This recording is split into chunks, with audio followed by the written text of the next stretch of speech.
Bonjour à tous, je m'appelle Jean-Baptiste Gradecap, je suis conseiller fertilisation à la Chambre d'agriculture d'Eure-et-Loir et on va parler aujourd'hui de fertilisation azotée du blé et plus particulièrement de la méthode appienne, qui est une méthode développée par l'INRAE depuis 2017 et qui vise à mettre en place un pilotage intégral de la fertilisation azotée sur blé. Et donc, depuis 4 ans, à la Chambre d'agriculture d'Eure-et-Loir, on teste cette méthode, à la fois dans des essais micro-parcelles et dans des suivis en bande chez les agriculteurs.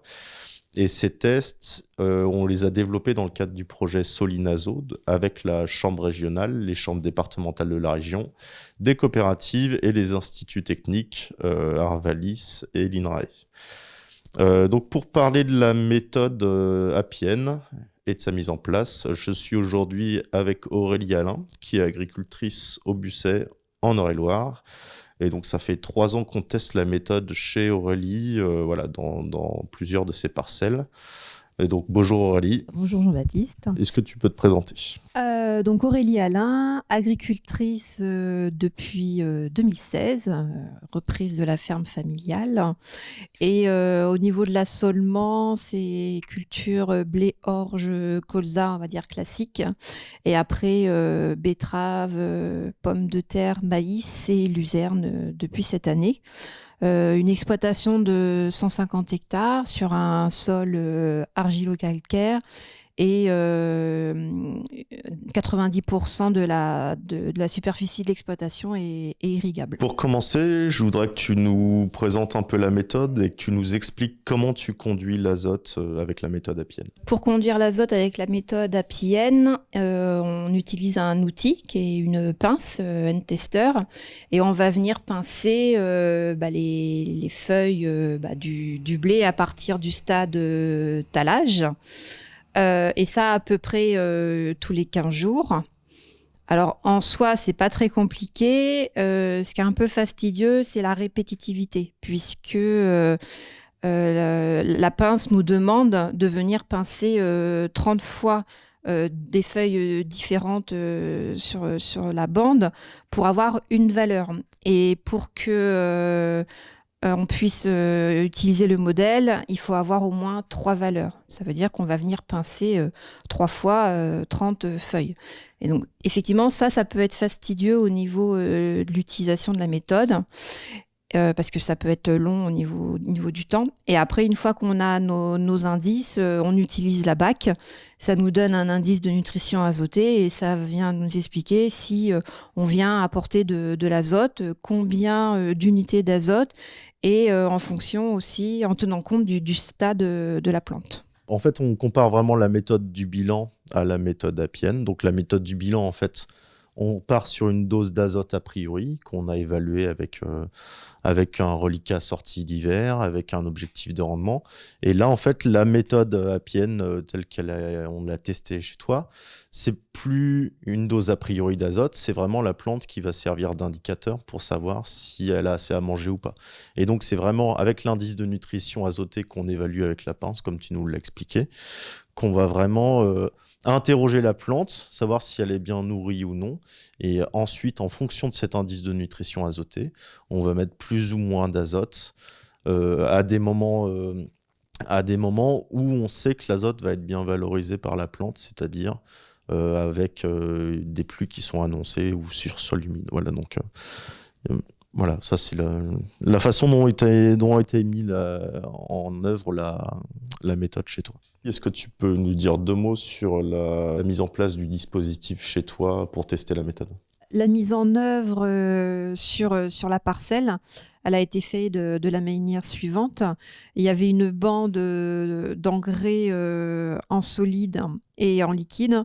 On a notre bande Happy N pour l'essai azote, où là, on va avoir que de l'engrais liquide. Et une bande transposée, où là, on va mettre que du liquide et qui correspond à la dose d'azote de la conduite agriculteur en solide. Et ensuite, on va avoir une 4e bande, où là, on n'a pas d'apport d'azote. Et ça nous permet de voir la fourniture du sol en azote.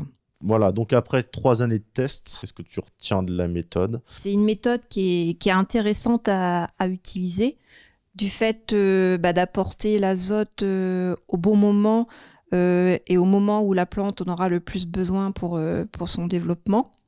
Ça, c'est le point positif. Après, effectivement, le point Oui, c'est ça. un peu plus litigieux, c'est le fait effectivement de tenir compte des conditions météo, savoir s'il va y avoir des pluies d'annoncées. Et c'est vrai que s'il n'y a pas de pluie d'annoncée, la méthode nous dit finalement de ne pas mettre d'azote. Donc ça peut être un petit peu, des fois, frustrant parce que voilà, on pense que la plante a besoin, on sait que le temps il va être sec. Donc voilà, il faut savoir du coup prendre une décision et être patient. Et du coup, des fois, elle est pas si évidente que ça à prendre sur le fait. Ouais, mais justement, par rapport à ce au fractionnement habituel, au stade assez classique, est-ce que la méthode Appienne chez toi, est-ce que ça fait apporter de l'azote à des endroits, à des moments différents dans le cycle? Donc c'est vrai que la première année, il y avait quand même des différences de rendement et de protéines entre le test Appienne et ma méthode classique. Et au fur et à mesure des années, donc là sur la 3e année, on a quasiment plus de différence de rendement et de taux de protéines.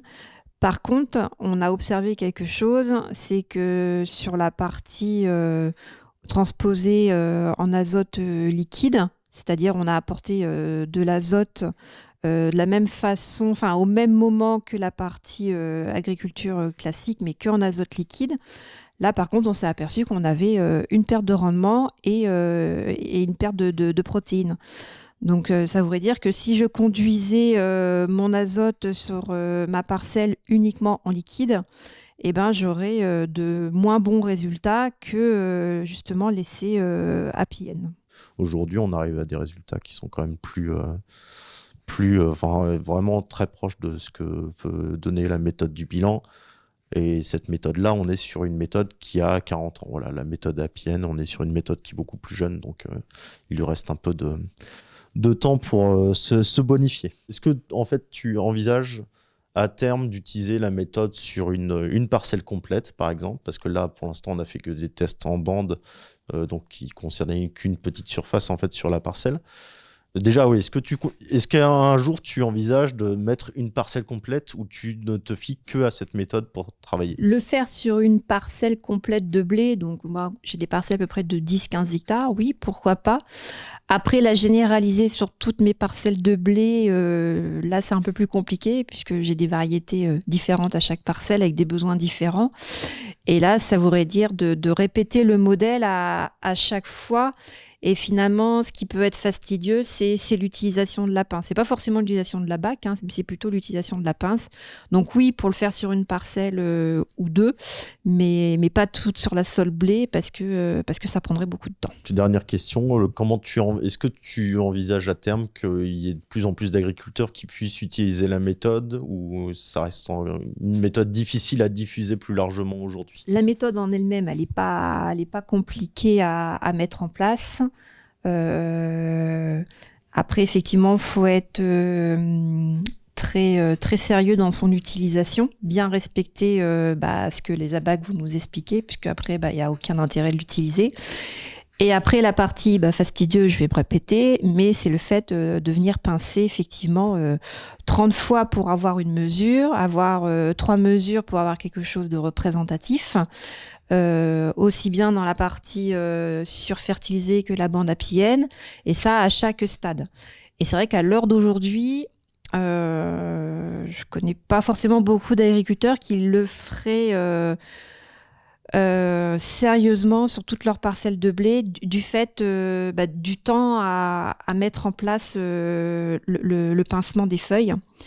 Et je pense qu'aujourd'hui, ce qui peut être limitant, c'est ce 30 fois. Il faudrait que la pince, elle soit peut-être modifiée, peut-être en disant déjà de pincer 10 fois la feuille pour avoir une mesure. On divise déjà le temps par 3. Et peut-être que là, il y aurait peut-être plus d'agriculteurs qui seraient conquis à l'utiliser. A priori, on irait quand même vers une méthode qui soit utiliseraient la pince, parce qu'il y a des agriculteurs qui semblent quand même partants pour utiliser la pince, parce que c'est une vraie mesure de terrain, c'est quand même ça l'intérêt de la pince. Après, il y a d'autres agriculteurs qui réclament, et je pense que ça va se faire prochainement, l'utilisation du satellite, qui, comme la pince, serait en mesure de permettre une estimation de l'INN, et donc le pilotage se ferait avec cette estimation de l'INN.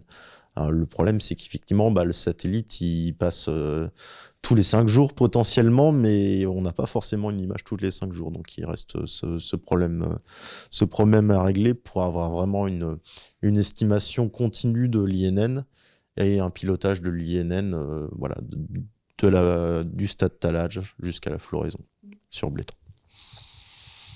Donc, je pense qu'on a fait le tour. Merci beaucoup, Aurélie, de nous avoir reçus aujourd'hui. Et puis, à bientôt pour un prochain podcast sur la chaîne YouTube de la Chambre d'agriculture d'Eure-et-Loir.